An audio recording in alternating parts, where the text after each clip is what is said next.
Gwamnatin tarayya ta bayyana shirin ƙaddamar da manyan tsare-tsare guda 3 domin taimakawa iyalai a Najeriya, musamman wajen magance talauci, kare yara masu rauni da kuma ƙarfafa dangantaka a tsakanin iyalai. Wannan na zuwa ne yayin da ake bikin ranar iyali ta duniya ta bana, wanda aka ware domin jan hankali kan muhimmancin manufofi da tsare-tsaren da suka shafi iyali a cigaban ƙasa. Ministan harkokin mata Iman Suleiman Ibrahim ta ce ana shirin gabatar da wannan tsare-tsare ne a ƙarƙashin tsarin gwamnatin shugaba Bola Tinubu na Renew Hope Agenda domin magance matsalolin tsadar rayuwa, rashin tsaro da rushewar zamantakewa da ke addabar al'umma a birane da karkara. Ta ce za a ƙaddamar da shirin wayar da kai kan muhimmancin haɗin kai a cikin iyali tare da jagororin kula da yara da ba sa zaune da iyayensu da kuma wani babban shiri na ƙasa da zai taimaka wa iyalai sama da miliyan 5 wajen rage talauci da rikice-rikicen gida. A cewarta za a aiwatar da shirye-shiryen ne tare da haɗin gwiwar jihohi, babban birnin tarayya Abuja, ƙungiyoyin agaji, shugabannin addinai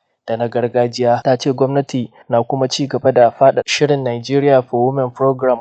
wanda zai kai ga mata miliyan 4.5 a faɗin Najeriya domin tallafa musu da iyalansu. Ministar ta ce iyali shi ne ginshiƙin al'umma, don haka gwamnati na ɗaukar matakai masu ɗorewa don tabbatar da ci gaban kowane yanki ta hanyar ƙarfafa iyalai da kare yara.